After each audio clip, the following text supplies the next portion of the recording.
नमस्कार दोस्तों। ये डिक्टेशन 80 शब्द प्रति मिनट का होगा, जो कि 400 शब्दों का रहेगा। 5 मिनट तक बोला जाएगा। 10 सेकंड बाद स्टार्ट किया जाएगा।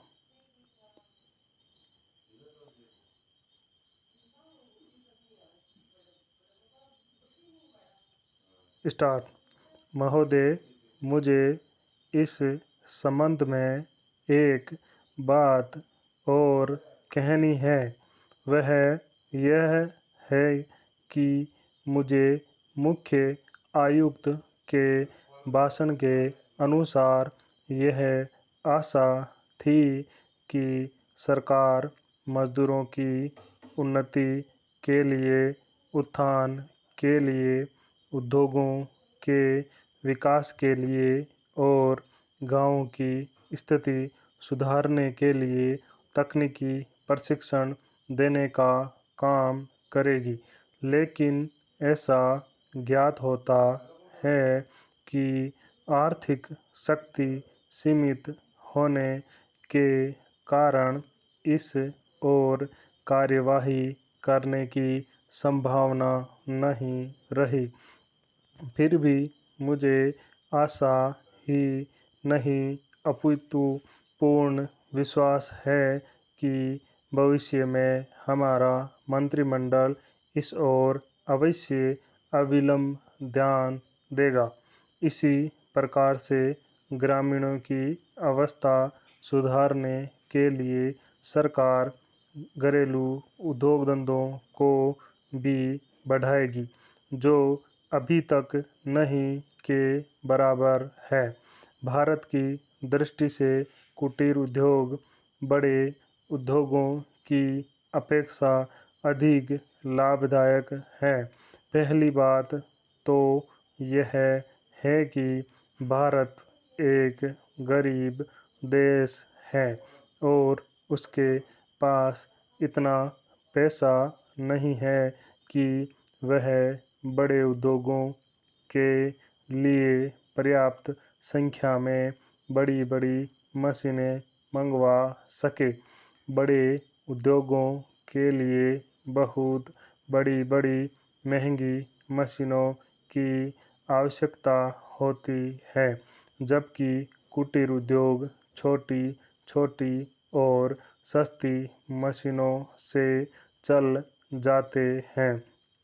कुटीर उद्योगों के लिए न तो बहुत बड़ी बड़ी इमारतें बनानी पड़ती हैं और न ही बहुत महंगी मशीनों की आवश्यकता पड़ती है। अतः ये उद्योग छोटे छोटे गांवों में भी प्रारंभ किए जा सकते हैं। कई उद्योग तो इतनी थोड़ी पूंजी से भी शुरू किए जा सकते हैं कि उतनी पूंजी प्राय हर किसी व्यक्ति के पास होती ही है। कुटीर उद्योगों में दूसरी बड़ी सुविधा यह है कि उनमें बहुत अधिक मजदूरों की आवश्यकता नहीं होती। एक परिवार के सदस्य ही उस उद्योग को चलाने के लिए पर्याप्त होते हैं। घर के सब सदस्य उस काम में हिस्सा बटा सकते हैं।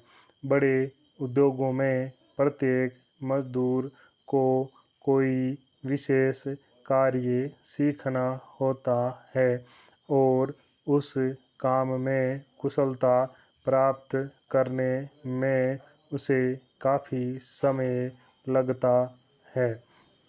तीसरी चीज़ जो मैं आपके सामने रखना चाहूँगा वह यह है कि जो विचार और सुझाव आपके सामने प्रस्तुत किए गए हैं वे एक पवित्र, शुद्ध और जनता व प्रांत के हित को ध्यान में रखकर ही प्रस्तुत किए गए हैं और मुझे पूर्ण विश्वास है कि बिना किसी दलगत भावना के शिकार हुए आप उनकी जांच करेंगे और यदि वे जनहित की कसौटी पर खरे उतरें तो उन पर कार्रवाई करेंगे।